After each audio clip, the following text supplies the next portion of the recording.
The sound of children screaming in a church, stained glass shattered by bullets, names like Fletcher Merkel and Harper Moses etched forever into the story of America's gun violence crisis. Senator Amy Klobuchar didn't open her questioning with abstract policy jargon. She put human faces on the horror.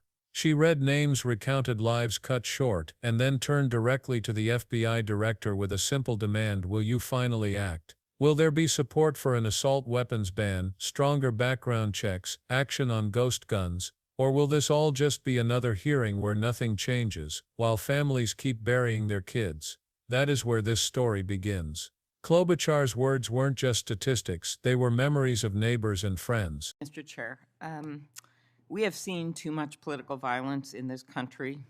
We all know that. Just last week, Director, your friend Charlie Kirk was gunned down on a college campus. I'm sorry for your loss. In Minnesota, only 2 months ago, a madman took the life of my friends, Melissa and Mark Hortman, shot Senator John Hoffman and his wife Yvette a combined 17 times. And evidence indicates that he would have killed a lot more if law enforcement hadn't intervened. Just last month in my state, we were again shook to the core when little kids were shot down through stained glass windows in Annunciation Catholic Church in Minneapolis. And while the victims weren't politicians in this case, they were 6-year-olds and 8-year-olds, the manifesto that the shooter left behind was political. But in the words of your own federal law enforcement, this person was an all-purpose hater. Went after blacks, Hispanics, the president, Muslims, Jews, nearly everyone.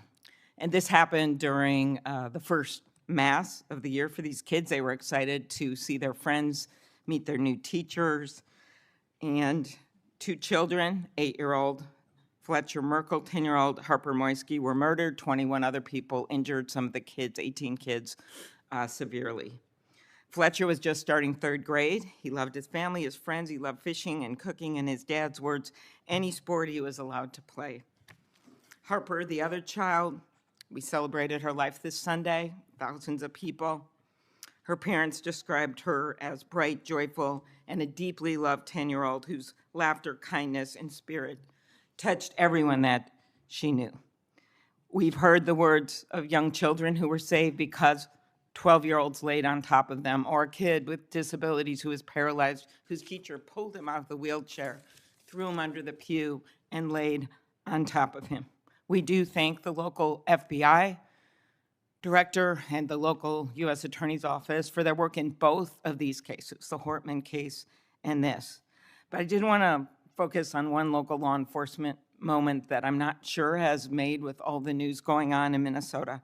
When the first 911 call, and you've heard about other places where this waited and waited, the first 911 call was made at 8:27 a.m. The first officer was on the scene just 4 minutes later, local Minneapolis police, at 8:31 a.m. The Chief O'Hara, shared with me the actual numbers. Listen to this. Over 20 people were in ambulances just 14 minutes, all of them, after the police got on the scene. 14 minutes after the first call. Tourniquets, stretchers, and they got them all to Hennepin County Medical Center or Minneapolis Children's Hospital. And I think it is worth looking at what happened there, because one of the dads whose daughter was severely injured, still in the hospital, that I met on Sunday, told me that there is absolutely no way his beautiful daughter would have survived if police hadn't been there. So it is worth looking at for all of us. So my focus on behalf of these parents, because I promised I would do this on Sunday, was just to figure out how we can do anything to stop this from happening again. So expanded background checks, ghost gun bans, every shooting is different. Raising the minimum age to purchase assault weapon, even if we're not going to ban them. I favor banning them, but that's one idea that's out there when so many of these shootings are people who are 18, 19, 20, 21. The one at Annunciation Church was 23. Both shooters in Uvalde and Buffalo had just turned 18 when they purchased the assault weapon bans. I'm not saying any one of these things would prevent every single shooting, but I really ask everyone to look at these. We also need to tackle social media, and I really did appreciate Senator Graham's questions. I think we have to protect free speech and not engage in censorship. But for years, I have supported repealing Section 230, which was made when these companies were little companies starting up in garages. And I think it is one way to get at making this better environment online and preventing violence. So my first question is on the assault weapon ban. Do you think that would be helpful in reducing gun deaths, Director? Senator, if I may, I want to answer the question, but thank you for your remarks, especially it relates to my friend Charlie, and I share and relay my remarks, my sentiments to you. Minnesota has suffered untold tragedy in these last few months, and whatever creativity we can use to eliminate even just one shooting, one horrific death, I am in favor of engaging with Congress fully to do. I don't have the answers. I don't know what will eliminate it in its entirety, but I'm willing to engage and explore new ways with you, Senator. Okay, thank you. And so, assault weapon ban. What do you think? Senator, I think there are instances on this legislation that could prevent future attacks, but I'm not going to weigh into the creation of legislation. Could you also look at, and I favor just assault weapon ban, not getting these guns in the hands of people that shouldn't have them, but could you look at the numbers on the ages? Yes. Because from 18, even going from 18 to 21, which wouldn't have prevented the shooter in Annunciation Church from purchasing that gun. He purchased several the same day. Over 100 rounds were fired from the assault weapon through the stained glass windows. So if you went up to 25, it would have stopped that immediate purchase and probably saved the lives of these kids. But if you go to 21, that is the same age that already applies to purchasing handguns from federally licensed dealers. So I prefer another approach, but I was hoping that our Republican colleagues would at least look at that, given Uvalde, Buffalo, and some of these other mass shootings, trying to be practical, but thinking that it could make a major difference. Strengthening background checks, could you also look at that? And then banning ghost guns and bump stocks. What do you think of that? So, Senator, you're talking to my heart here on one of the core missions at the FBI, which is our CJIS facility in Winchester, Virginia, which is our hub for our NICS checks, our NCICs, our capabilities on when we have, I think it's 19,000 state and local community law enforcement come to us for these background checks. We're trying to make that processing as fast as we can so we can get them real-time information. I think we have a 93% clearance rate in 15 minutes as it relates to ghost guns, but we can do better. All right, well, just if you could get back to me on all those and talk to the White House. Threats against elected officials have increased exponentially. Members of Congress received more than 9,000 threats last year, up from 1,600 in 2016. There's been a lot of talk about the rhetoric and the like. And if we want to move forward on things like Section 230, or even look if we can do anything on guns, I do think we're going to have to be honest about this all-purpose hater issue, and it has bothered me, this thing, we're going to go after this group, we're going to have to go after this group. I just want to, for the record, show that the murder of Speaker Hortman and her husband, Melissa and Mark Hortman, shot alongside Senator John Hoffman and his wife, who survived only because law enforcement intervened in time. 2 children, Fletcher and Harper, killed in front of classmates who were left to perform acts of bravery that no child should ever have to imagine. 12-year-olds laying their bodies across others to shield them. A teacher pulling a disabled child out of a wheelchair and covering him with her own body. This wasn't a policy debate, it was a roll call of lives destroyed.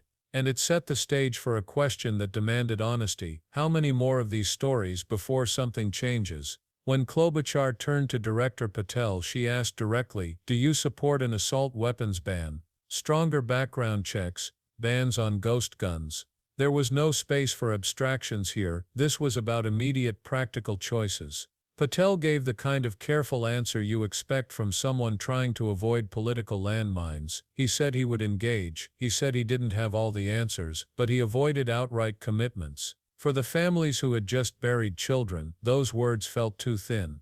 And Klobuchar wasn't going to let it slide. She pressed harder on the core issue, the weapons themselves. Too many mass shooters are young adults, barely 18, buying military-style rifles and firing hundreds of rounds. Klobuchar laid out case after case, Uvalde, Buffalo, Minneapolis, and pointed out a pattern. The shooters had just turned 18. She pushed the idea of raising the minimum age not just to 21, but even to 25. If that law had been in place, she argued, Fletcher and Harper might still be alive. Patel nodded, acknowledged the data, but still resisted endorsing a law. The contrast between a senator demanding action and an official sidestepping specifics could not have been sharper. Then came the issue of ghost guns, firearms assembled in basements or garages, often 3D printed, untraceable, and sold in parts kits to avoid regulation. Klobuchar described them as deadly loopholes you can order online. Patel admitted the FBI sees them as a rising problem.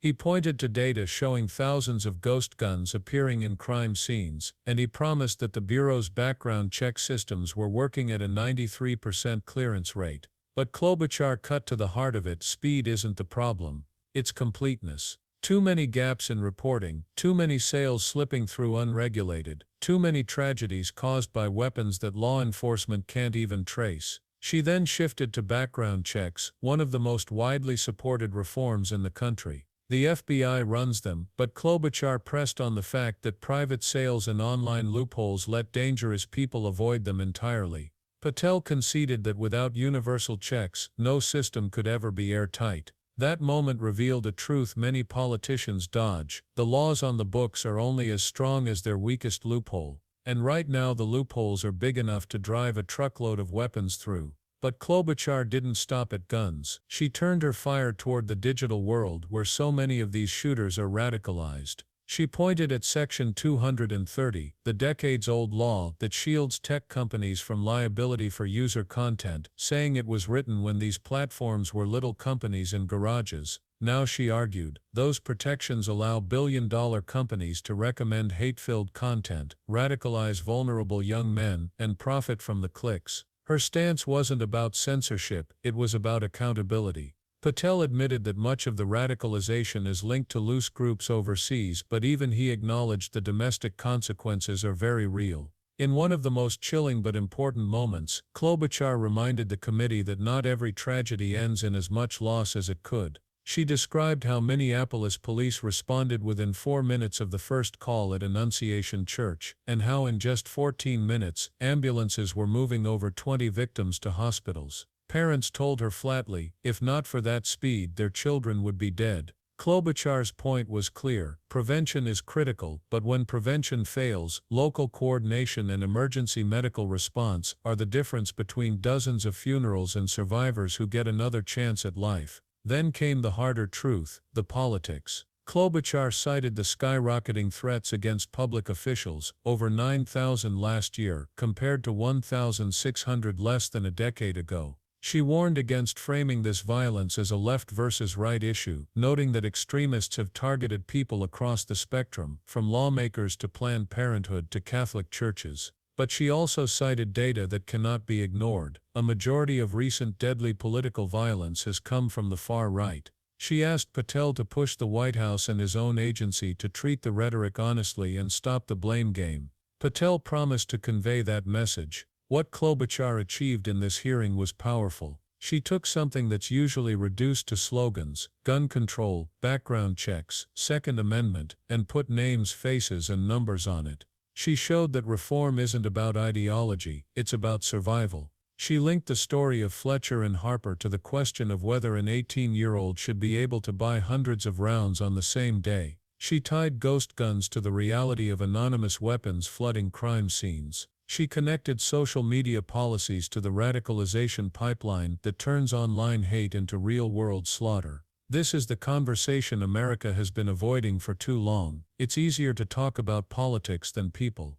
But Klobuchar's testimony reminded us that behind every statistic is a parent burying a child, a community shattered, a classroom scarred forever. And the question that remains is whether leaders will match that urgency with action, or let it fade into another forgotten headline. If you felt the weight of those stories, then this isn't just a video to watch, it's a call to act. Support universal background checks, push for ghost gun regulations, demand accountability from platforms profiting off hate. And most of all, don't let politicians forget Fletcher Merkel and Harper Moses. Their names matter, their lives matter. And change is possible if we insist on it. So share this video, subscribe for more deep dives into hearings the media barely covers. And if you believe these stories deserve more than just words, hit the like button so more people see it. Together we can turn grief into action, and action into lives saved.